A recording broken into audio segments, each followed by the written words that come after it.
Hi everyone. Let's go bluesy today. Hope you're all keeping well. Let me just put my comments on so I can see who's there. So welcome to a live lesson with me, Matt Stead, where today we're going to do jazzing up the blues. We're going to take a very basic 12-bar blues progression, the one that everyone knows, and we're going to gradually spice it up with more and more interesting jazz chords. And what we're in effect doing is we're kind of following history as well as adding kind of more sophistication as we go, because the jazz blues as a kind of genre kind of developed naturally over time, taking the basic 12-bar blues and adding to it. So every little addition is almost like walking through history, which I think is really fascinating. Hopefully you will too. We're gonna play some blues songs as we go as well, so really simple stuff. And you can ask as many questions as you want. We'll do lots of exploring and have loads of fun. Let's see who's here. Hi guys. Hi Esther. Okay. Hi Carl. Karen. Hi. Hope you're doing all right. Got a nice sunshiny day today. My heating's fixed at home as well, so I'm not looking so cold today, which is always a bonus, eh? So hope you're all doing well. Hi Charlene. Esther's still half asleep. She's having a little nap. We'll wake you up. Don't worry. We'll wake you up. It's all good. There we go. Oh, good. Hi John. Oh, you're on the train home. Cool. You can catch up. See if you can keep it all in your mind. It'll all be there waiting for you when you get back as well. Hi Angela. Right, I'll get rid of some of these comments because I can't see myself now. So, Carl's had his breakfast. Good. We're good to go. Excellent. So just a couple of things to tell you about before we start. So if you haven't already downloaded the worksheet, the link is available in the description, so you can download it from there. There's also a link I put in the comments as well. So if you scroll up in the comments, you'll be able to find the link to the worksheets there. I will keep them up on screen as well. So and I actually think today will be relatively easy to follow on screen today, because it's fairly straightforward. We're just adding little parts at a time. Couple of other things to tell you about. 2 weeks time we're going to have another of these, and one of my students was asking about the possibility of looking at a similar thing to what we're doing here with the I Got Rhythm changes, and it's one of my favourite lessons. I used to do it all the time, and I'm sure I did it on YouTube at one point, but I couldn't find any evidence of it anywhere. So I'm gonna do a similar thing to what we're doing, but with the rhythm changes by George Gershwin, which would be really fun. We'll get proper jazzy in that one, which would be fun as well. So yeah, cool. No worries, Ben. Hope it goes well. Hi, Richard. Good to see you. Good to see you. So yeah, without further ado, let's kind of have a little explore of the very, very basic 12-bar blues. So the blues really developed from field hollers and work songs in the deep south of the USA. And it started with a really, really simple format. A lot of people think that the most earliest blues were actually the 8-bar blues, but the first written blues was written by W.C. Handy. I think it was St. Louis blues. We're going to have a go at that later, interestingly. And that introduced the idea of these 12 measures, 12-bar blues. That's all it literally means, 12-bar blues. There's 12 measures, otherwise known as bars. All right. Oh no, hope you feel better soon, Karen. So bit low energy, but we'll get you going hopefully. So W.C. Handy was with St. Louis Blues was the first person to put it onto paper, and then with the development of jazz, 12-bar blues kind of became the standard really. It's not that often you hear a 16 or an 8-bar blues anymore. And when we think of the blues, those classic changes, I think 12 bars is what we think about. Let's have a look at them then. I'm just going to get it up on screen. There we go. Okay, so we've got a series of sheets in your worksheets, and you'll notice that what I've done is I've taken the basic 12-bar blues, and then each change of progression I've highlighted in pink where we're making the changes. So we're going to add a little bit at a time. You'll also find right at the back of the worksheets the chords, which are written down here. Now, you'll notice there's two lots of every chord, and that's on purpose. Those are there for two reasons. First of all, as we get more sophisticated, we might take a look at playing some of these up the fretboard in second or third position. So they're there to kind of expand things as we go along. But I also thought it would be really good for my more advanced students, because some of you I've been teaching for years and you're getting pretty good by now, right? And you might think, well, basic 12-bar blues, oh, I can knock that off in a few minutes, really easy peasy. But why don't you challenge yourself? So whilst the others are learning the really simple 12-bar blues with the open chords, maybe try the positions up the fretboard and try your hand at those, because it's really good, isn't it? Just to push yourself a little bit. Okay, let's have a look at the first 12-bar blues here then. Now the 12-bar blues is all about the playoff of three main chords. Using Nashville numbers, we can call those the 1 chord, the 4 chord and the 5 chord. Now loads of you will have done my Canacapilla where we talk about Nashville numbers. They were just a system for being able to talk about chords in any key. So we take a scale such as the C major scale, C, D, E, F, G, A, B, C. Don't worry, you don't need to play it, I'm just playing it for you. C, D, E, F, G, A, B, C. And we number each of those notes. 1, 2, 3, 4, 5, 6, 7. And then the 8 that I played was just the octave. Now, as well as thinking of those as notes, we can think of them as chords. See? D minor, the second one is usually played as a minor. E minor, 3. F4. G5. A minor 6. And then we have some form of B diminished, 7, and we're back to here. Now, the most common used chords in all of music are the 1, 4 and a 5. They're called the tonic, which is C, that just means it's where we start at, the 1 chord. The subdominant, which is 4, we often play it as an F7 in the key of C, and the dominant, which is 5. The subdominant and dominant are just fancy pants names for the 4 chord and the 5 chord, all right? Now, each of those fulfills a function. The C chord makes you feel at home, so unsurprisingly, when we do the bog standard 12-bar blues, we play a C chord to set us off. Each of those chords in the diagrams play for 1 measure, which is 4 beats, and we can just strum up and down with a gentle swing. 1, 2, 3, 4, 2, 2, 3, 4, 3, 2, 3, 4, 4, 2, 3, 4. So we've set the scene. Now the 4 chord in any key acts as a change chord. It provides a bit of variety and it takes you away from the 1 chord, but it doesn't have, say, the sadness of a minor chord. It doesn't have the tension of the 5th chord. It's just kind of nice and pleasant. Now that would normally be F, wouldn't it, in the key of C, but we're going to play it as an F7. 2 ways you can do it. Just add your ring finger here on the 3rd fret of the C string. If you want, you can also add your little finger down here to the 3rd fret of the A string. Okay. If you're doing it that way, I like to play C with my little finger, because then to add the F7 over when we get there, we just got 3 fingers to put down. Notice that gives a feel of change, right? We've got 2 measures of that. Then we go back home. Then we have the 5 chord, and this is most often played as a 7th when we play the blues, because it sounds a bit bluesier and it creates more tension.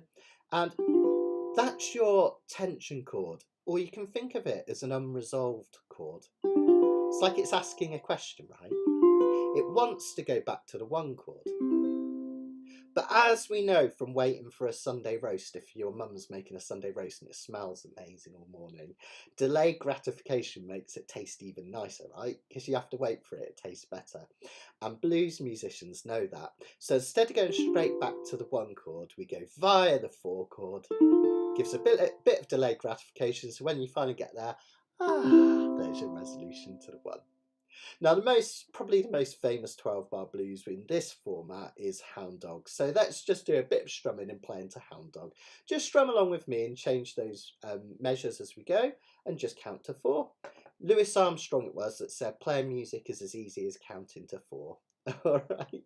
Okay, let's have a go. So here we go. 1, 2, 3. Oh no, actually, hang on. Give me 1 second.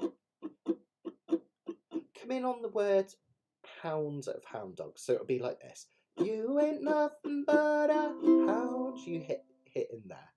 You ain't nothing but a hound dog, crying all the time. You ain't nothing but a hound dog, crying all the time. Well, you ain't never caught a rabbit and you ain't no friend of mine. Should we go round again? They said you was a high class. Well, that was just a lie. Well, they said you was a high class. Well, that was just a lie. Well, you ain't never caught a rabbit and you ain't no friend of mine. And that's where I do the wobbly legs and go dancing across the stage. Okay, so really simple 12-bar blues. That's the essence of it. 1 chord sets you off, 4 chord a bit of change in the middle, and then 5 chord makes you want to go home. And that's been the basis of blues for over 100 years, which is quite amazing, isn't it, when you think about it? Now, there's even right off from these simple chords, there's something fun you can do on this final line.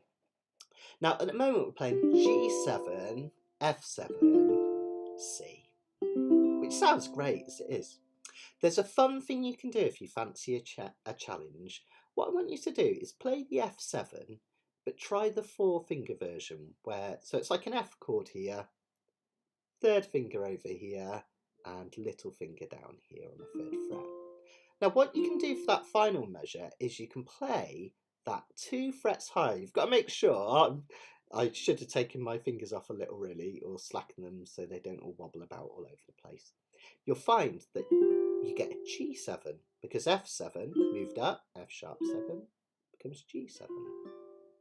And what we can do is we can take that G7 in the final line, take it back to the F7, and then little finger off of the C, which can sound really nice. And then, if you want to be super fancy pants, we could play 5 beats of G7. 1, 2, 3, 4. Let me just check that.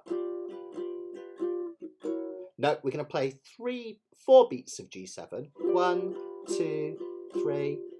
No, we're going to play 3. Oh my goodness, I'm so sorry. 1, 2, 3. And on the 4, we're going to move our fingers back 1 fret. 4. Then we're going to move back to an F7. And then we get a lovely resolution here. That will sound something like this. 1, 2, 3, 4. 1, 2, 3, 4. Now, when I finally get it right, doesn't that sound nice? So every time we do one of those G7, F7 progressions, those of you that are feeling a bit more confident, have a go at that. It's fun. Let me know how you got on with that. Give us a comment. Let me know. And also, Esther and the others, can you just let me know if the sound's all right? Hopefully it should be balanced out okay. So the biggest change to the early blues is something called the quick change. And it's really, really simple. What happened was, instead of having a whole line of the 1 chord, in this case C, for 4 beats, a whole line, they broke it up by adding the 4 chord, which remember is just a bit of change, it breaks things up, on the 2nd beat. And we call it the quick change because instead of staying around C for a while, we quickly change to F7. All right, so that would sound like this. Have a listen. 1, 2, 3, 4. 1, 2, 3, 4. 1, 2, 3, 4. There's your quick change. Oh, brilliant. Yeah, exactly. Easy as counting to 4, Carl. Exactly. Ah, great. Thank you, Esther. Thanks, guys. Okay. And this one's called the quick change. So if you're ever on stage, because, you know, it might happen. You might be on a stage, you might be performing at a festival, you might even be doing an open mic, or you might just be playing for family and friends. But if you're ever with another musician and they say play the quick change, They just mean 12 bar blues. We know the basic 12 bar blues now, and we have this quick change on the second one. Incidentally, all of this stuff that we're doing here, we can play in any key if we think of those 1, 4, 5 chords. Just for fun, we're going to do it all in C today, but just for fun, let's have a look at those basic 12 bar blues. We could do it, say, in the key of G. So in the key of G, G would be 1, right? And then if we count up from there, G, A, B, C would be 4. Let's play it C7. G, A, B, C, D would be 5. So we could play Hound Dog in the key of G just like this. Think of the one chord set off with. You ain't nothing but a hound dog. One chord. Crying all the time. Then C7. You're nothing but a hound dog. That's your 4 chord. Back to the 1 chord. Crying all the time. D7 is 5. Well, you ain't never caught a rabbit 4. You ain't no friend of mine. Back to 1. It's magic. It works in any key. That's why I love these Nashville numbers. So now you've got no excuse. If someone wants to get you on stage and play the blues, it's a great one to play. I love doing the blues live because it's so hard to go wrong when you play the blues. Believe me, it's possible, but it's harder. Now notice the other thing we've got there in the change for this one. We've got a G7 at the end. Now the reason that's there is to make us go back to the start. It's often called a turnaround. And this is something we'll see a lot of today. Whenever you play a chord as a 7th, it really wants to resolve to the chord that is 5 below it. Or you can think of it as the chord that it is 5 above, is another way. I like to think of it that way. I'm strange like that. So if we count up from C, C, D, E, F, G is 5 above it. So when we do that final, see how it wants to go to that C. So it's clever, isn't it? It's really, really neat.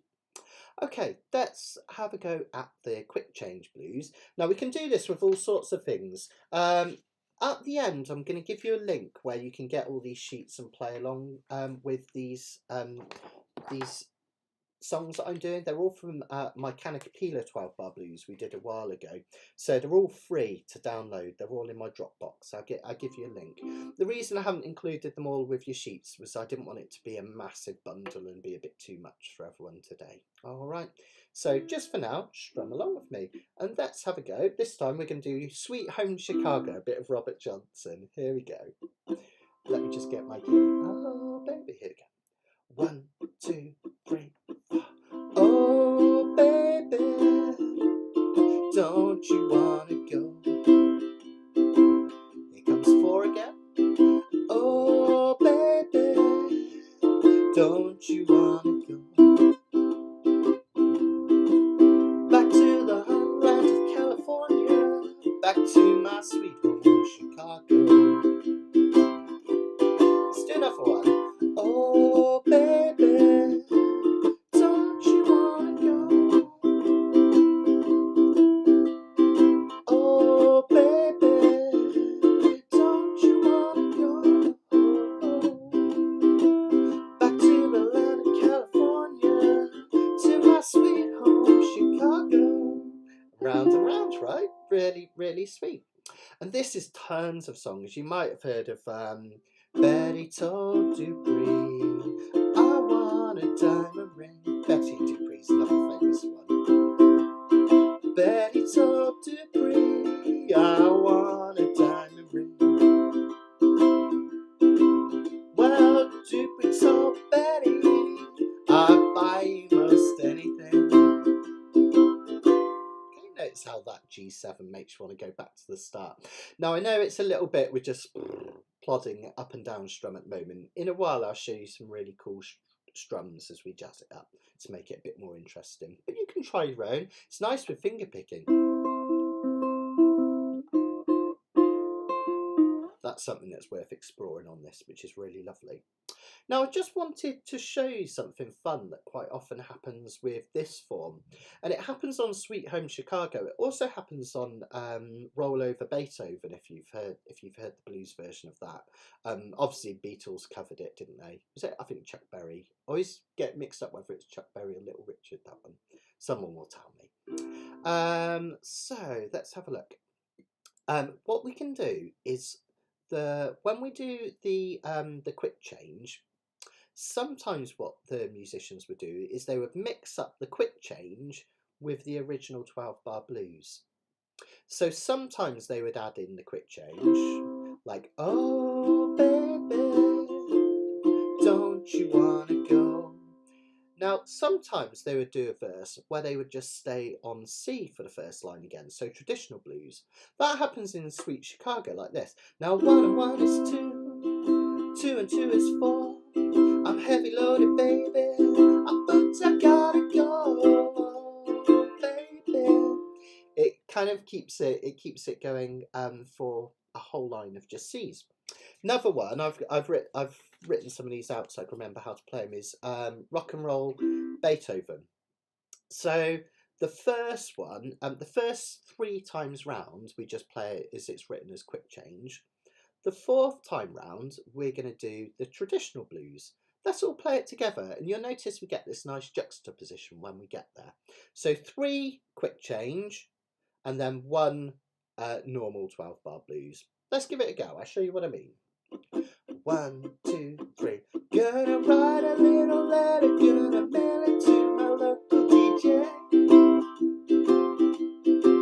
Well, it's a rock and rhythm record, I want my DJ to play. We're all over Beethoven, gotta hear it again someday. At that G7, you know my temperature's rising and the jukebox blowing a fuse. My heart's beating rhythm and my soul keeps on singing the blues. Well, I roll over Beethoven and tell Tchaikovsky the news. I got the rockin' pneumonia, need a shot of rhythm and blues. I think I'm rolling off right and sit down by the rhythm review. Well, roll over Beethoven, rocking it 2 by 2. Now stay on a C. Well, if you feel like you like it, go get your lover, then a reel and a rocket. Roll it over, move on up, just a little further, and you reel and you rock it. Roll it over, roll over Beethoven, rocking it 2 by 2. So you can see there that having that kind of mixture of the two creates this nice drama, because on that 4th measure, that 4th time round, sorry, the 4th chorus, you're expecting that quick change, but it doesn't come. You reel and you like it, go get your lover and you reel. It kind of creates another kind of feel, doesn't it, which is super nice. So that's something you can experiment with if you're writing your own blues, or if you're playing the blues and you think there's a change. It's quite often that quick change going back to the normal one. By the way, just in case anyone was wondering, I can't help myself adding some little sus notes in there when I do a kind of a rock and roll tune like that, which is a bit more rock and roll than the blues, isn't it? Still the 12-bar blues technically. All I was doing was I was putting my finger on and off an F note, 1st fret of the E string when I was playing the C. Just like that. He creates a nice groove, doesn't it? And then when I was doing the F7, I was actually just playing a normal F chord and then adding my finger on and off the 3rd fret of the C string. No, it wasn't. What was I adding? Oh, on the 2nd fret of the C string. Hear that? G7 I was just doing as normal, and this F7 is normal. So again, if you want to do it on any of them, it's the 1st fret of the E string when you're playing the C. When you're playing the F, it's the 2nd fret of the C string. It's like you're turning the F into an F6 or an F add 11. Don't sweat that. It's just a cool little neat little trick. Let's have a look at how kind of the blues kind of morphed into jazz then. Now, one of the key things that happens in jazz music is we have often called rolling dominant chords, or going backwards around the circle of fifths, or the 5 of the 5. Now I'll explain what all that means, so don't panic. Oh, hi Laura, good to see you, good to see you. And get well soon, Karen. I think Karen's had to go, she's feeling a bit poorly. So one of the key concepts in jazz, and this was popularised by George Gershwin in his Ain't Got Rhythm, is to play a 7th chord. In this case, if you look at the pink one, we've got an A7 that is 5 above another chord. Now, an A is 5 above D. If you count up from D, D, E, forgot how to count, F, G, A. So A is 5 above D. So when you play an A7, it wants to go to a D chord. Now, if I went from A7 to just a normal D, it would kind of feel resolved. Let me come in on quick, on close cam. But if I turn that D into a D7, that also feels unresolved, and that wants to resolve to the chord that it is 5 above. Now D is 5 above G, G, A, B, C, D. So if I played a G, the D7 would feel resolved. See? Clever, right? But if I turn that G into a G7, now that one feels like it's asking a question. 7th chords always feel like they're asking a question unresolved. And that one wants to resolve to the chord that it is 5 above, which is a C. C, D, E, F, G. Now these are often shown as in relation to the circle of fifths. I'm going to bring the circle of fifths up briefly over here. I can send you a link to download this. If anyone hasn't got a circle of fifths, you can download this. It's also in my music ukulele reference guide if anyone's interested. So the circle of fifths just takes all of the notes in the Western world, all 12 of them, like there are 12 hours on a clock, and it puts them in an unusual order. Every time you go clockwise around the circle of fifths, you're going up 5. So C, if we go right or clockwise, C, D, E, F, G, G is 5 above it. If we go round again, G, A, B, C, D, D is 5 above G, and so on and so forth. Now, because of that relationship, because chords want to resolve to the chord that they're 5 above, if you play them backwards, you get this continuous sense of movement. So when we play A7, it wants to go to a form of D chord, which is to the left of it, or anti-clockwise, right? That wants to go to a G chord, anti-clockwise again. And then to stop it wanting to move, instead of a C7, we play a C major, and it suddenly feels finished. Now that is one of the essences of jazz. It's used in so many forms of jazz music, from trad jazz to New Orleans jazz to even bebop jazz, cool jazz, all sorts of jazz uses that concept. And what jazzers did is they took the blues and they added it in. And they did it in a couple of places. Let's have a look at the first one. So, here we go. It's just taking us a second to catch up. There we go. So on your third lot of sheets, you can see we've added these 7th chords in. So instead of at the end of this line, where it would normally just be C for 2 measures, we've got an A7. That A7 wants to go to the D, so we've got a D7 at the start of this line, then a G7, then a C, and then it would feel resolved there. So if we want to go back to the start, if we do another G7, it takes us to the start, and it sounds super cool. Now you notice one more, we've also got a C7 up here. And that's because that C7 wants to go, what is C5 above? Well, it's 5 above F. F, G, A, B flat, C. So a C7 wants to resolve to an F. So we've got another kind of mini movement, and we call it 5 of the 5, C7, 5 above the F7. All right, oh, that's 5 of the 1, sorry, I'm being daft. Just ignore that, okay? So we've got loads of these dominant chords now. Dominant chords are based on the 5th chord of a scale, and all of these are dominant chords from other scales other than C. Okay, the only true dominant in the key of C is that 5-chord G7. Again, don't sweat the theory, just know that those sevenths create this feel of movement. Let's play it, and you'll see suddenly it's going to start to sound a little bit less like blues and a little bit more like the jazz.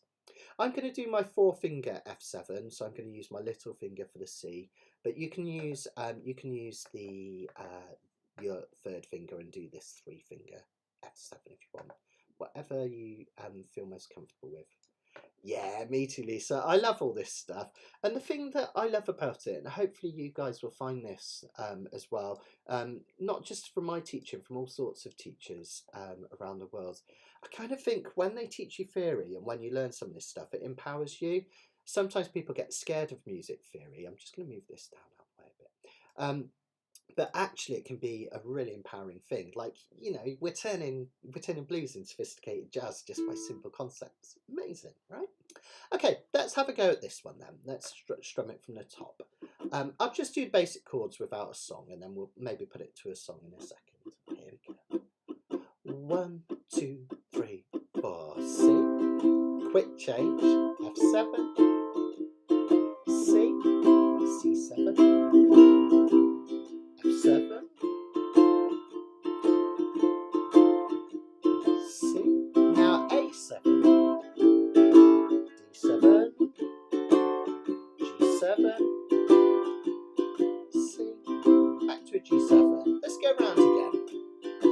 Betty talked to Bree. I want a diamond ring. Betty talked to Bree. I want a diamond ring. Oh, I forgot the A7. I was so concentrating trying to remember the words to Dupree and Betty. I'm so sorry, guys. That's really embarrassing. Pretend I didn't do that, please. Let's try it one more time. I've got the words in front of me now, so I can concentrate on the chords. Let's try that again. Sorry, guys. 1, 2, 3, 4. Betty told Dupree, I want a diamond ring. Betty told Dupree, I want a diamond ring. A7. Dupree told Betty, I'll buy you most anything. Let's do another one. He said, lie down, little Betty, see what tomorrow brings. Well, lie down, little Betty, let's see what tomorrow brings. Well, it may bring sunshine, it may bring a diamond ring. Well, then he got his pistol, he went to the jewelry store. It's quite dark, this one. Well, he killed a policeman, and he wounded 4 or 5 more. Killed a policeman, and he wounded 4 or 5 more. Okay, being a bit daft. So I didn't do it on purpose, John, I promise. So just a snippet of Betty and Dupree. I'm only doing snippets of each of the songs because obviously it could go on forever if we do a song for every single one. But as I say, all these will be available. I'll send a link to the Canacapilla ones as well, so you've got them. That would actually work with Rollover Beethoven as well if you wanted to do it with these jazz chords. But I like the Betty and Dupree one because it's often played in jazz clubs, so it kind of has that feel of jazz, which is nice. Now, did you notice that when we put that kind of circle of fifths progression in, I'm going to call it, it created a feel in the change of the piece. It didn't feel kind of quite so basic. It felt a little bit more sophisticated, but it felt like there was more movement. And did you notice even that C to C7 makes you want to move? It's got that feel of movement again. So when we get to these, suddenly the piece in my ears comes alive, which is really nice. Let's have a look. For the sus chords, do you mean how to add the sus chords in if you're playing up the fretboards, Esther? let me know if that's what you mean. I'll come back to that later on if that's the case. All right. So the kind of thing you can do if you are doing that is try and find the same notes but higher up. So I'll just deal with that quickly because I think that's what Esther's asking. So you know we were putting those sus chords on. We were adding this earlier in open chords. If you're doing the fretboard chords and you want to add them, you need to find the same note. So it's a good exercise in learning the fretboard actually. So here we're adding an F note. So we could do that up here by adding this note in here. So it's going to be the, what is it, the 5th fret of the C string, because that's 2 above this E, so we're turning the E into an F. And then from the F7, we're going to add a D note. We could take away this one. No, that's not going to sound too great. Let's add a 9th. In there would be quite nice, I think. That could be quite nice. Anywhere you can add a note that kind of extends the chord out. Not that one. That would be nice, adding the tonic.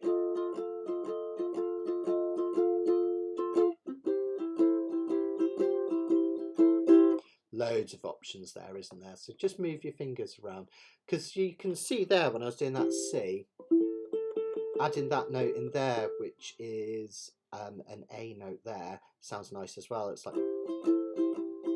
like turn it into a C6 chord, which is really cool. Anyway, loads of options to have a fiddle around with. Let's keep going and jazz it up further.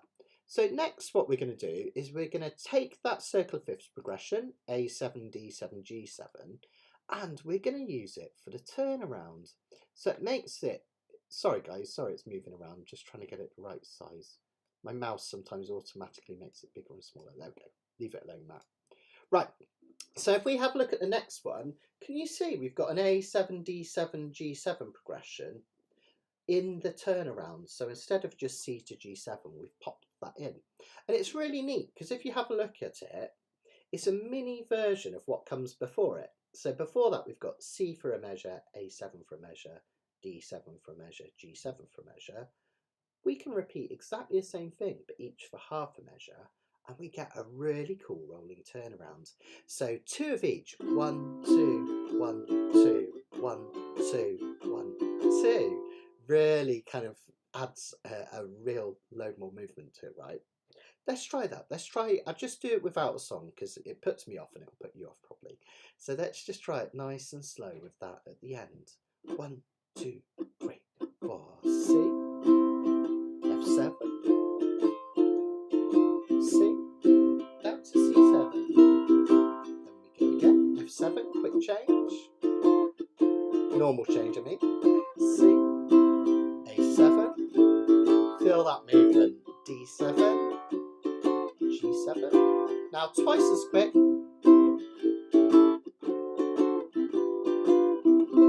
isn't that lovely? Let's try it one more time, 1, 2, 3, 4, C, quick change, back to C, 5 for the 1, 4 chords, circle of fifths, mini circle of fifths.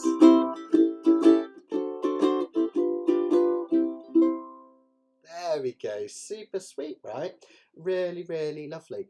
And that's the kind of the next most common thing to do when we start putting circle of fifths movement, is to mirror what we do earlier on in the turnaround. So you can see from where we started, in fact, I'll keep, rather than flipping back, from where we started with the very basic 12-bar blues, it's already looking a lot more sophisticated, isn't it? We've got these, what are often called secondary dominant chords, the circle of fifths in there. And then we've got a mini circle of fifths at the end, and it looks and it feels much more sophisticated. A secondary dominant chord is any seventh chord, which is a type of dominant chord, that's not in the key we're playing. The only true dominant chord in each key is the fifth. So in the key of C, C, D, E, F, G, that fifth G7, okay, that's the dominant chord in the key of C. So those others like A7, D7, it's like we've borrowed the dominant chord from another key. And the reason it works is because that's circle of fifths. And because we borrowed it from another key, we call it a secondary dominant chord. Cool, right? It's just a musical term that you might find interesting. If all that goes over your head, don't sweat it at all. The main thing is you know how it works and how cool it sounds. Let's move things on further again. Now we're going to get super sophisticated now. Let's just, if it'll let me. Okay. So now we go to another concept from jazz, which is really, really important. So I'll try and explain this slowly, and do ask questions on this as well, because I think this is where things start to get a little bit complex, but really cool at the same time. Now, as well as dominant chords wanting to cycle backwards through the fifths, there's another classic thing that happens in jazz. Has anyone heard of this kind of progression?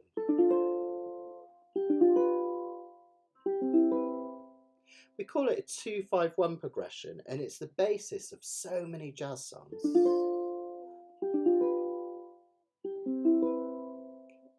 You might have heard it as "There's falling leaves just by my window." That's a 2-5-1 in B flat. 2-5-1 progressions is where we have the second chord of a scale followed by the 5 chord and then the 1 chord. And what jazz musicians do is they often put these 2-5-1 progressions in where you wouldn't expect them, and quite often they're actually based in a different key. It's really, really interesting. And you can see a real classic one here. In the top of the sheet over here, I always point with the wrong finger because everything's mirrored on my software. Can you see how we've got G minor 7 to the C7? First of all, just let me physically show you how to play that. G minor 7's nice 2-finger chord. Index finger covers the bottom 2 strings of the first fret. And this second finger reaches up here to this D note here. It's the second fret of the C string. Yeah, you've got it, Carl, 2-5-1. Now, if we think just for a minute and we go out of key, if we think of that F7 chord as 1, if you think of F as 1, the chord that is 2 above, the chord that is the 2 chord in the key of F, F, G, is a G. And remember earlier I said in any key we tend to play the 2 chord as a minor. So in the key of C, the 2 chord is D and we tend to play it as D minor. Well, it's the same in the key of F. So when we play the 2 chord in the key of F, we quite often play it as a minor. And jazz musicians like to extend it further and we turn it into a minor 7th. So G minor 7 is 2 above F. And that 2 chord loves to be followed by the chord that is 5 above the 1. So if we're still in F, F, G, A, B flat, C, C7 is 5 above F. And then that makes us want to go to F. So G minor 7, C7, F is a 2-5-1 progression in the key of F. And that's why that G minor 7 works there. You wouldn't think it would work because in the key of C, G is normally played as a G major or a G7. It shouldn't really be a minor 7. But because our ears kind of hear, it's almost like it tricks us into thinking we're in the key of F. We get this beautiful progression. And jazz musicians started putting those in all sorts of forms of music. Now, sometimes they would make that even more basic. So rather than having the 2-5-1, they would just have the 2 and the 5. Or another way to think about it, they would take a dominant chord, that just means any of those 7ths, right? For instance, an A7, and they would play the minor 7th chord that's 5 above it. If all that theory again makes your head ache, just know that whenever you play a 7th chord, if you play a minor 7 before it that's 5 above it, it sounds glorious. So if I go to this one, the C7, if I count up from C, C, D, E, F, G, the G minor 7 is 5 above C7. That's why it sounds so beautiful. And we call that the 5 of the 5, because G minor 7 is 5 above C7 and C7 is 5 above F. That's just a technical thing, doesn't really matter.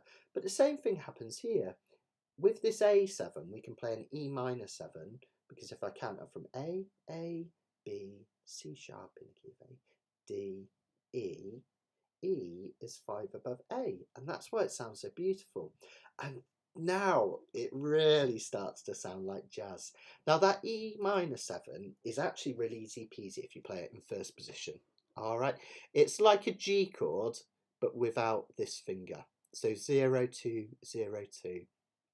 I actually tend to use those two. I just find it a nice change to the A7 there. You could use these two and pull back. It doesn't really matter. It's just what I like from preference. Okay. So if I play through that really slowly now in slow motion, we've got C for a measure, F7, C, G minor 7, C7. How lovely is that? F7, and again, C, E minor 7, A7, that's lovely, isn't it? Then D minor 7, and G7, our mini circle of fifths.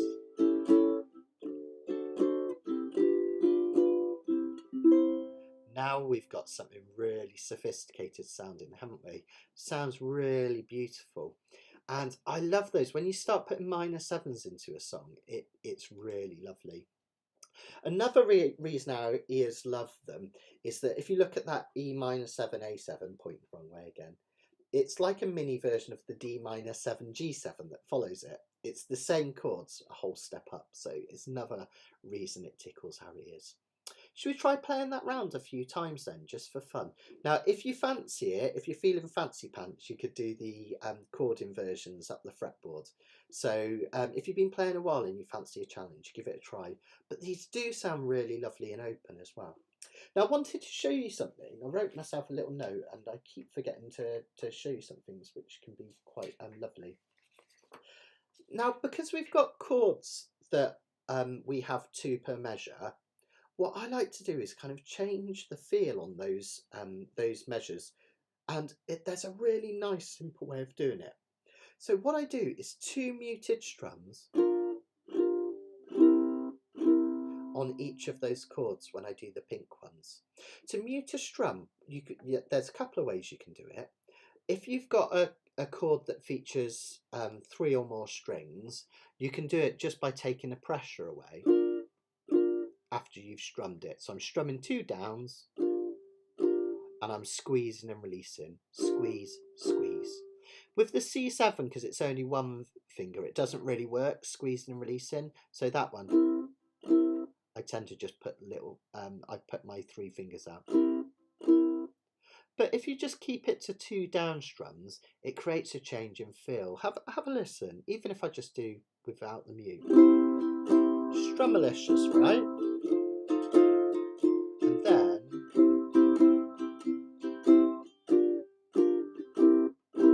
see how it just changes the feel briefly.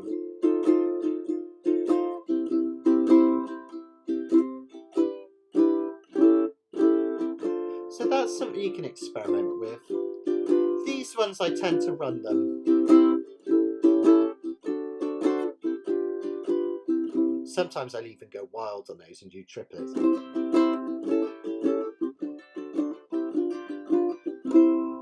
Particularly if I'm doing Hawaiian style stuff, but we'll stick to the blues for today. Let's run that a few times. I'm going to stay on close cam. Here we go. 1, 2, 3, 4, C.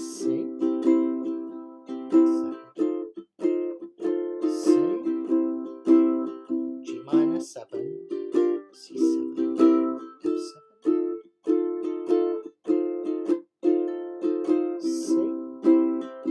7, A7, D minor 7, G7, mini turnarounds.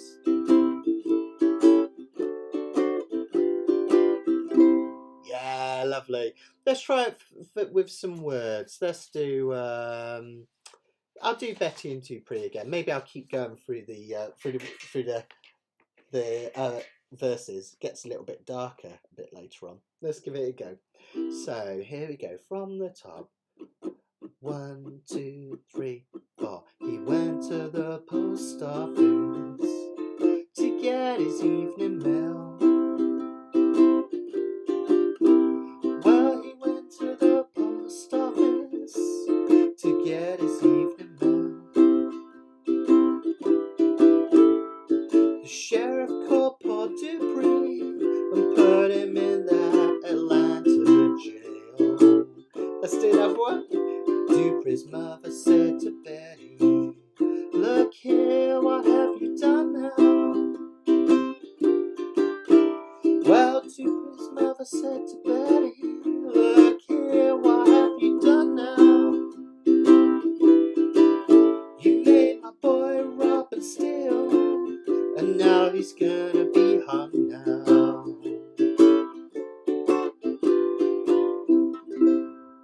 There you go. Yeah, cool. The dim's come in a minute, John. Don't worry. Dim's in a minute. Cool. So it's sounding really groovy now, isn't it? It's got that, not groovy, that's the wrong term. It's sounding really jazzy. It's got that feel. And that's the power of those 2 5s or 5 of the 5s, however you want to think of them. A minor 7th to a dominant 7th chord just sounds delicious. And that's the basis of jazz. And can you see that we've just nudged things along? So instead of having a measure of C up here or C7, we've just added a little extra one, and instead of having a measure of A7 here, we've just added that little E minor 7. So we're kind of just nudging chords along to fit the other ones into place, which is really sweet. So that's a really lovely kind of addition. Now we're really properly into kind of jazz blues. Now we're going to finish it off. Don't worry, we're going to look at a few more things after this, because I think there's a few more interesting things I can show you. But we're going to finish off the chord changes by adding in a really beautiful change. This one's often thought of as a chord substitution. Now a really common thing to do is to take that 4 chord in a key of C. Let's remind us, because we've come a long way from the 1, 4, 5 now, haven't we? C is 1, D, E, F is 4, G is 5. So the 4 chord, that F chord, we substitute it, or we add next to it, a diminished 7th chord that is half a step higher. So half a step higher than F is F sharp. If we're playing it in another key and say that was a C, we go C sharp. So what we can do is after the let's look at the second line first, because it's a bit easier. After the F7 on this second line, instead of playing another F7, we're going to play an F sharp diminished 7. It's a bit of a mouthful, isn't it? F sharp diminished 7. Now, there's actually a really easy peasy way of doing this. There's a bit of a cheat way, which I'm going to show you.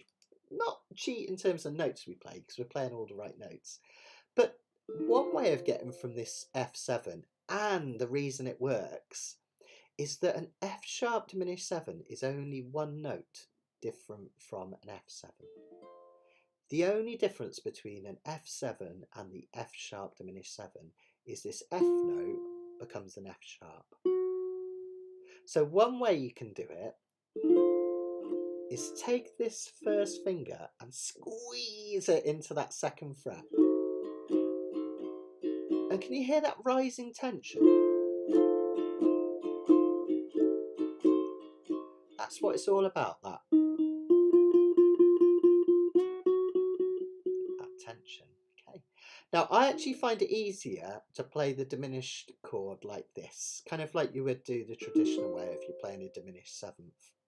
And that's not too bad, because if you're playing the 4-finger F7, all you need to do is take off these two and put them in almost like a Hawaiian D7 shape behind it. Can you see that? It's almost like a parallelogram, isn't it? I'll do that again. So F7, F sharp diminished 7. Do that again. F7. Or take the index finger and just squeeze them up. That's another way. All right. So we do that on the second line, and that creates even more drama, which is really, really beautiful. And diminished seventh chords are often used. People think of it as adding jazziness, but I think about it as adding movement. We're kind of creating a movement away from the tonic. So instead of the F, we've got an F sharp, which is really kind of exciting to our ears. It also creates something called voice leading. Voice leading is when one chord has a note that is only half a step away from a note in the next. And the F in F7 leads to the F sharp in F sharp 7. And a C chord has a G in it. So we get this sound. It's the G slightly hidden in the C. If I do that C backwards, you might hear it. Hear it there? Yeah, that's voice leading, that is, because we've got a note from each chord leading into the next. Really cool concept, isn't it? Now, in the quick change, we can do exactly the same thing, but we just quicken it up. So in the quick change now, we have an F7 just for 2 beats. And then we flip it round to the F sharp diminished 7. This is a really beautiful one to do those muted strums on. Because we're holding all 4 strings, all you need to do is squeeze and release. Cool, right? Yeah, it's funny, isn't it, that sliding the finger up. I'm going to show you another chord in a bit, guys, where you can just move one finger to change the chord completely. Super clever, those little things. I actually prefer to flip just because I find it more comfortable. I find this finger kind of pushes this one out of place if I'm not careful. But yeah, give it a try both ways. Let's give that final progression a play through, and then I'm going to show you some extra concepts that you can add on top of this if you want to. All right, let's do a couple instrumentally. I'll do the first couple at about half the speed. 1, 2, 3, 4. C, F7 diminished, C, G minor 7, C7, 7. That's E minor 7, A7. I love that change. D minor 7, G7, and C, A7, D7, G7. All right. No, Julie, sorry. Oh, Julie, it's I just sent you a ukulele, haven't I think. So I think it's you, isn't it? Ordered the Pono. I've just set it up today. No, mine is actually high G. It's just very deep sounding. It's quite a deep sounding uke, I think, because of the spruce and the maple. But no, it is high G. Yeah. Where are we? Oh, thank you, Esther. You've come to my rescue. Oh, that's annoying. It is a typo. Right, guys, on your sheets over here on the first line, can you see there's a little M after the sharp? That would be, yeah, it wouldn't even really make a chord. It'd be weird, wouldn't it? Cross out the M. I'm so sorry, Esther spotted a mistake, and well done, Esther. Honestly, you're going to be my type reader when I do my next book, if you want to. So F sharp, it should be an F sharp diminished 7 on both. So ignore the little M. It is an F sharp diminished on that one. It's just a typo. I obviously had a slip of the finger. So yeah, just ignore that. Thanks. Okay then, guys. So yeah. Cool. Oh, Julie, you're going to love it. I set it up this morning. I took the action down, and it is like such a smooth ukulele to play. I love it. So I think you're going to enjoy that. Julie's got a new ukulele on the way. Cool. Okay, right. Okay, brilliant. Let's try it. Let's try playing that through, and we'll play the Betty and Dupree we'll play the final few verses, shall we? That'd be good fun, wouldn't it? So you can see how it ends. It's not a very nice ending, as you can probably imagine. Let's give it a go. I'll go slightly faster, but not crazy fast. 1, 2, 3, 4. Betty went to the jailhouse.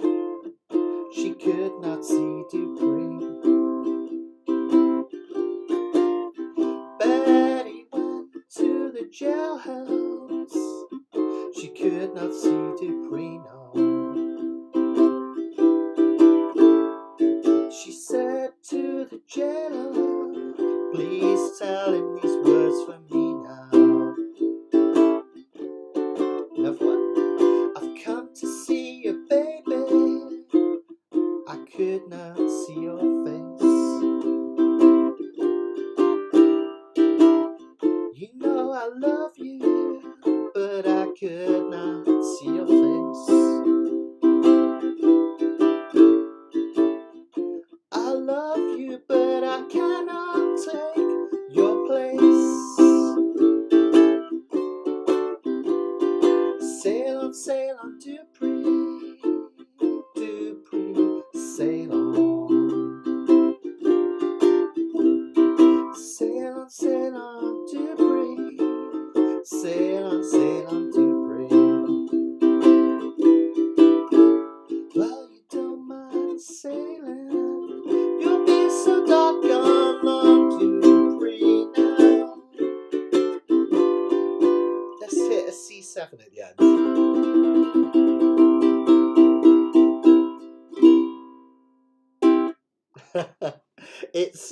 It's a bit dark, that song. Gosh, all these old blues songs are dark, aren't they? Either someone's partner has left them, or a relation has died, or someone's killed someone. That's basically a subject matter of pretty much everyone. Or they're just alcoholic and depressed, which is also a bit sad, isn't it? So let's have a look at, just to finish off, let's have a look at some cool extras that you can do, just because we can and just because it's fun. But hopefully you see the change there.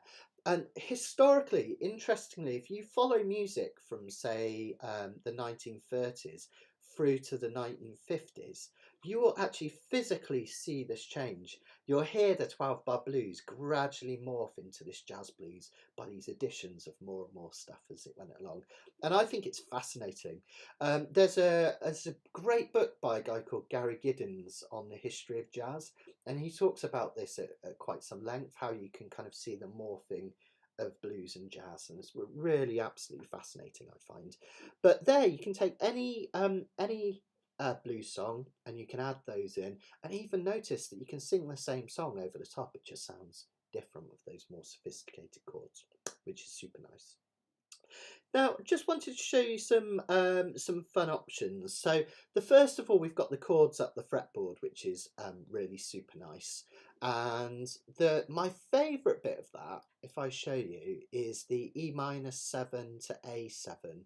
So you know how we can do a D-7 here? It will look like this, like a D minor with this little finger added. If we take that higher, we can play an E-7 here. Okay.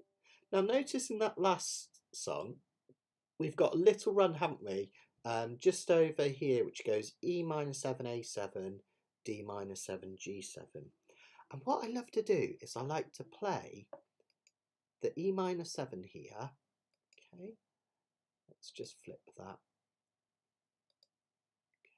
Come on.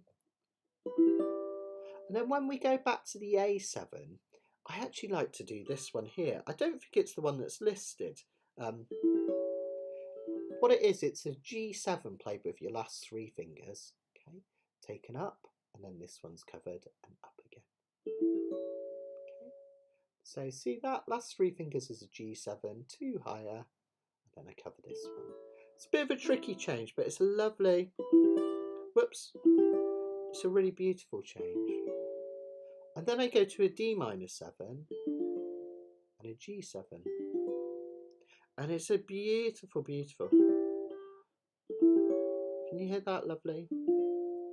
The reason it sounds so nice is we have voice leading again. This note here on the melody on the A string goes.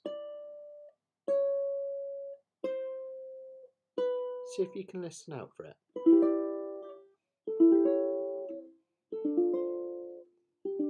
And that basically just really tickles our ears. Isn't that lovely? So if you fancy trying any of the fretboard ones, those are my absolute favourite ones, where we go from the E minor 7 to the A7 and so on and so forth. Another cool thing you can do with seventh chords is you can turn them into ninths. Now, it's kind of hard to explain the theory behind this, but imagine you have a scale that goes, I'm going to put my uke down so I don't drop it. 1, 2, 3, 4, 5, 6, 7. All right, so that's C, D, E, F, G, A, B. Now, I could think of the next C as 1 again. 1, 2, 3, 4, 5, 6, 7, 1, C again. But if I think of it as 8, 1, 2, 3, 4, 5, 6, 7, 8, and I keep counting, I get to a ninth note here. Now, if you watch my fingers, C, D, E, F, G, A, B, C, D. The ninth note is this D note, which is the same as the 2 note, isn't it? C, D. We call it ninth note because we tend to extend them. On a piano, you'd actually play a higher note there. So if you imagine a ninth chord is a seventh chord, but we've gone one step further and we've added the ninth note in the scale. Now, there's a really cool thing, because that ninth is the same as a 2, and go with me on this, and a 2 is a whole step above a 1. In any scale, the next note is a whole step up. C to D is a whole step, isn't it? Because there's a D sharp in the middle. Now, that means we can turn any seventh chord in the whole wide world into a ninth chord by finding the root, in this case C on a C7, and playing the fret that is a whole step up from that. So that would be 2 frets to the right of it. What that means is, if, say I've got a C7 chord, stick with me because once you get this, it's amazing. If I have a C7th chord, the root of C7 is C. It's that simple, it's just what it's named after, C. So we find the C note in a C7th is this open C string here, and we play 2 to the right of it. So open, 1, 2. So 2 to the right of an open string is the 2nd fret. So there we've turned a C7 into a C9. Just like that. It's that easy. I like to play that C9 on the C7 that follows the G minor 7. I'll hit this G minor 7 here, and then I'll drop that one down, and it gives me a C9. Really neat, right? I could turn an A7th into an A9. The root of an A7 is A. We find the A. Where is it? It's here. Open A string. 2 to the right of that. 1, 2. Lovely sounding chord. A7th chord. A9 chord. So we could put it in there. And it even works with some really interesting ones. And there's a really cool thing that I wanted to show you. Now, if we want to turn a G7 into a G9, here's our G7. We find the G chord, the G note, which is this one, isn't it? It's this one open. That's a G. And we play 2 to the right of it, so we need to put a finger here. Now we can't kind of stretch that finger up, so we end up with a different shape. It will look like this for a G9. Just go with me on this one. What I want you to do is play, it will look like a D minor. In fact, it is just a D minor chord, first of all. It'll look like a D minor shape. And then add your little finger to the 2nd fret of the A string. That's a G9. You can kind of see it if I lift that finger off. G7, G9. Taken 2 to the right of the root, and I've added it. Now this gives you a really cool thing in jazz, and this is all that I wanted to show you, which is really neat. A G9 will often follow a D minor 7, because we've been playing D minor 7 to G7. So if I play a D minor 7, to get to a G9, all I do is take that finger back. Cool, right? So that's another one I use quite a lot. D minor 7, G9, and then themselves to the sea. And if I put that together with this E minor 7 thing I was showing you later, this is the last bit where I'll go mad, then I'll show you something a bit more basic after this. So we found out that this D minor 7 can turn into an E minor 7. Well, I could do E minor 7, A9 by taking that finger back, D minor 7, G9. That's one of the jazziest things you can do on ukulele, and it sounds cool.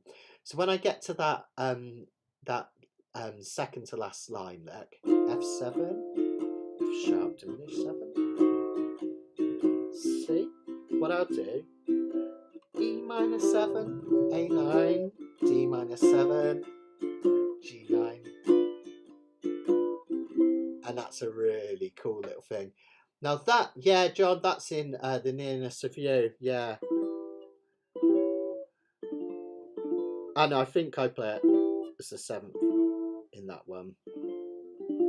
But it's in all sorts. It's in Romance Without Finance, all sorts of cool jazz songs, that one.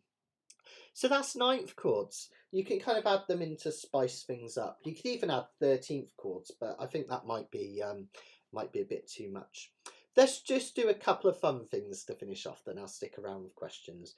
One of my favourite little ways to end a song is when we get to the turnaround at the end. Instead of the C, A7, D7, G7, I like to do a little chromatic run. This isn't in your sheet, so you just got to remember this, okay? What I like to do is I play a C, then I play an E flat 7. That's just a D7 chord moved up. Then a D7, then a D flat 7, then I go back here and it becomes C7. That's really nice. So the bottom line, D minor 7, G7, and then I go C7,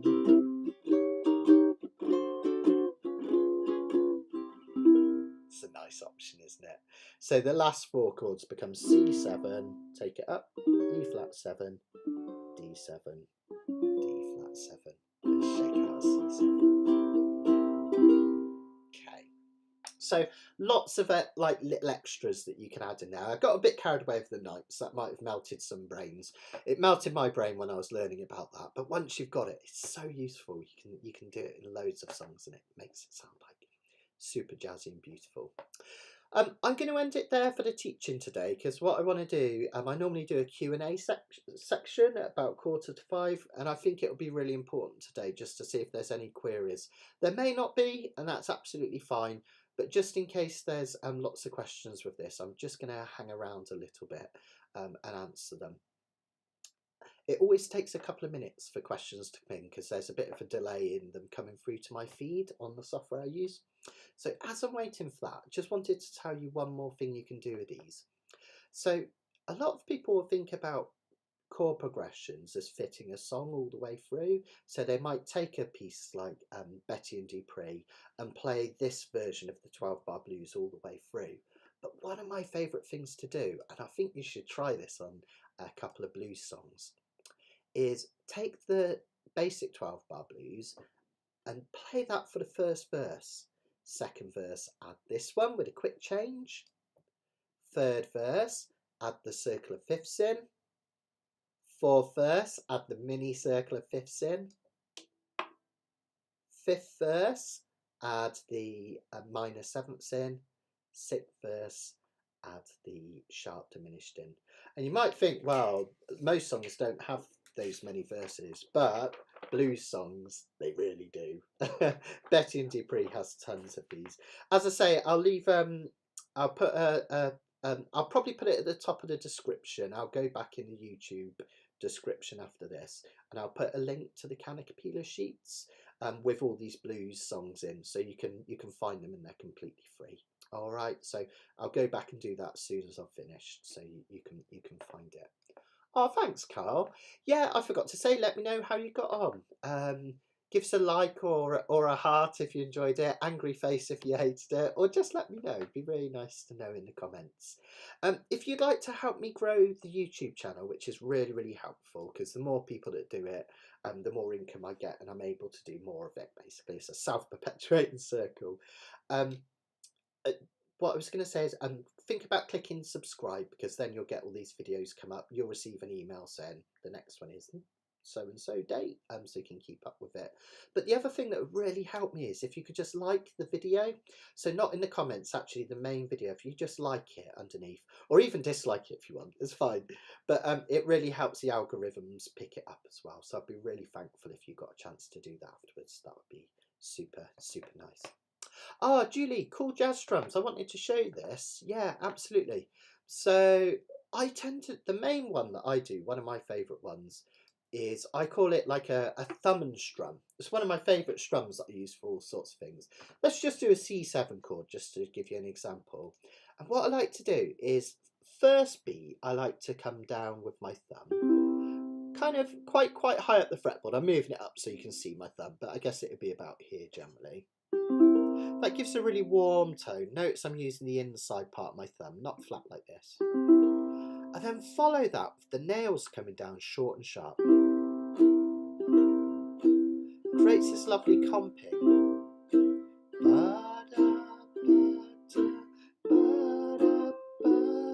That's one of my favourite ways. It's got a really nice feel to it. And then I'll sometimes combine that with a few ups and downs. So I'll do that basically.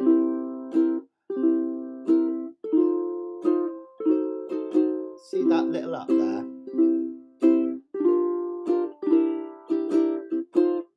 Maybe some muted ones. Maybe back to it.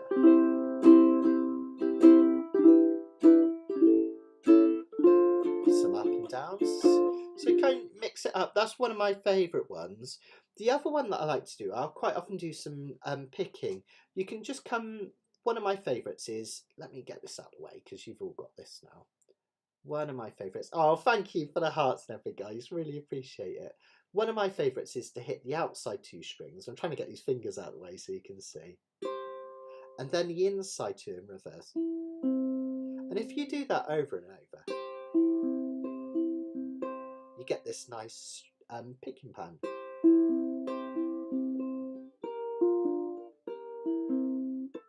Now what I do with that one is whenever I get a measure that has two chords in, I just pull up on all four strings. And I get this lovely jazz comping sound. So if you mix them up, you can get this nice... Here it comes in a sec. Hear that? Could do here straight, back to the picking.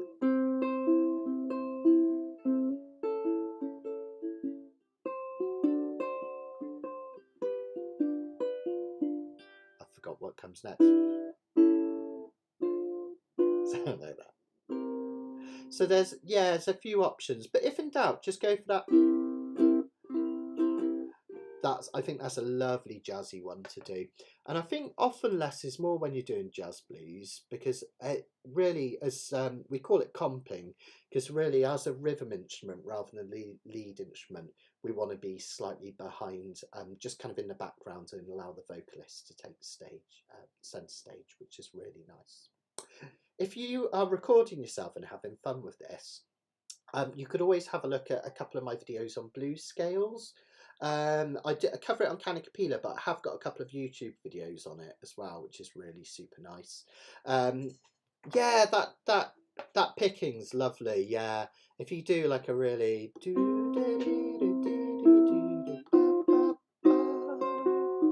it's got an old bluesy feel, right? And a bit of the jazz as well, which is nice.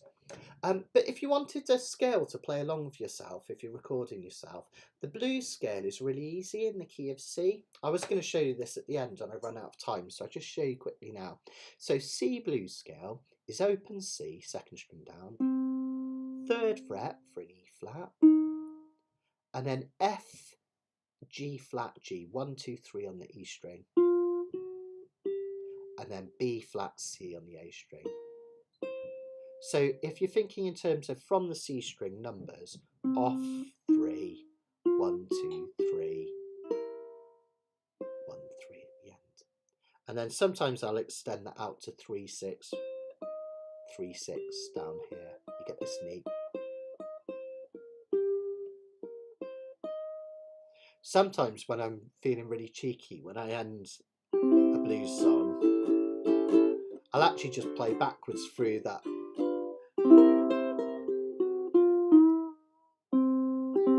I'll actually just play backwards through the blues scale. That's a nice way to end it. One more cheeky little bit. Try this because it's loads of fun. In a key of C ending a blues song, take 2 fingers and put them on the C string and the E string. So C string and E string. And try and put them over the 7th fret, okay? And then with your thumb, you're going to pick C string, A string, and C string.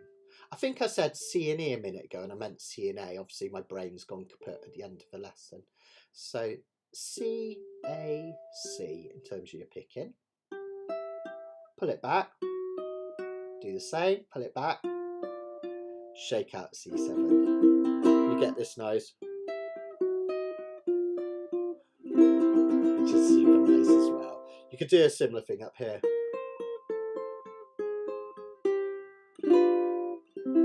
Which is quite nice as well. So just a little fun thing at the end there to have a muck about with.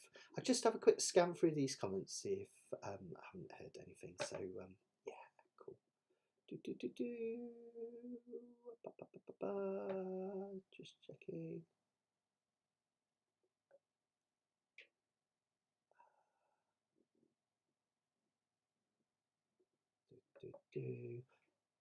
Esther, I'm going to leave the sausages for now, if that sounds mad. Just because I think my brain's gone kaput at the end there. So yeah. Yeah, you can really jazz up Hound Dog. Elvis will never sound the same again, which is great. Thanks, John. Thank you. Thanks, Sean. Good to hear. Good to hear. And of course, if you enjoyed this and you want to take part in our Facebook group, just look up Uke Students Hangout on Facebook, and you put my name in, and you'll find it. And it would be nice if a few of you would post videos of this. Maybe you could take a really basic blues song, like Hound Dog or something. Thanks, Charlene. Thanks, Lisa. And you could post it, so I could see how you're getting on with it, turn it into a jazz one. That'd be absolutely fantastic. All of the details are just on Facebook. Just look up Matt Stead Ukulele on Facebook, and you'll find it, which is really great. Hi, Darren. And don't forget, all of these you can watch back as many times. Thanks, Esther.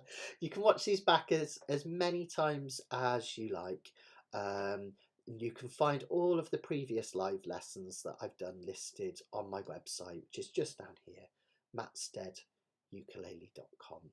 Massive thanks to everyone for all your support. You've been super kind with all your support and donations, people buying the sheets and the ones with tip as well. So it all really helps. It keeps me going. So thank you so much, guys.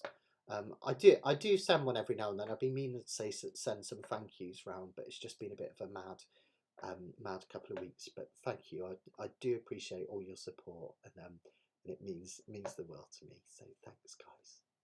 Just hang around a few more minutes, just see if there's any more questions or anything. And what we're going to do with the next live lessons, so live lessons are every 2 Wednesdays, so next one's going to be in 2 weeks' time on a Wednesday. We're going to take a classic jazz progression. We're going to make it even more jazzier. So we're going to take I got rhythm, I got music. And we're going to do so. We're going to extend on your learning from here. You can do this workshop just standalone, but those of you that have done this blues one, you'll always be a step ahead, because we're going to take some of the concepts that we learned and apply them to some jazz songs. I got rhythm, minor change. I got music, diminished chord. I got my man, who can ask for anything more? We'll take sevenths and turn them into ninths. What can we do? Oh man river, he won't find me. You won't find him round my door. Ba-dum, bum, bum. So we're going to take a classic rhythm changes song. I Got Rhythm, which is the most famous jazz song of all time, perhaps. It influenced so many. And we're going to show you all those magical little changes we can make it.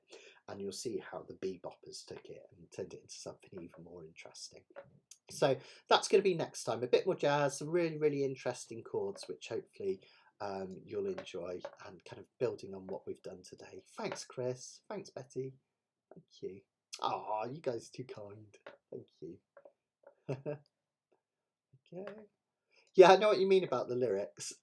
They're really dark, aren't they? It's like, especially Betty Dupree. Starts out quite nice, like, oh, Betty, will you buy me a diamond ring? Oh, yeah, I'll buy you anything. But then he goes and nicks it, and then he gets hung. It's like, oh my goodness. But yeah, there are some with us, some uplifting. And of course, what you can do if you kind of like the more uplifting stuff, is you can go into the R&R stuff then. So like Roll Over Beethoven's really a rock and roll tune, but it takes the 12-bar blues and it uses it, which is interesting. So you can have loads of fun with the rock and roll blues as well, which would be great. Thanks, guys. Thank you. Thank you. At some point, I wanted to teach you. I was learning recently. No, Robert Johnson. Trying to think if I could. Yeah, that's it. No, I've forgotten it.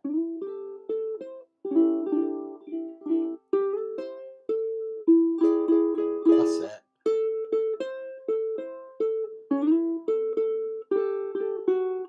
I thought about teaching that one if you're interested, because that's like full-on blues, Delta blues. So you might have a look at that. Apparently, I need to teach it to myself first because I can't remember it. But there we go. Yeah, Richard. That's kind of what I was hoping to do with heartstrings, but that's my ukulele orchestra I've got, called Heartstrings. We meet up every Friday. I do try and sneak the blues and jazz in, but they like their pop as well, so I can't get them to go full on jazz and blues. But that's all right. That's okay. Cool. I'll have to go on my lonesome, somewhere. I'll have to recruit some of you guys. Who knows? Right, I'm going to sign off now, guys, because I'm just rambling. You guys take care. Have a lovely couple of weeks. Don't forget Mechanicapilla Mondays as well, 6 o'clock UK time every Monday. It'd be totally lush to see some of you there.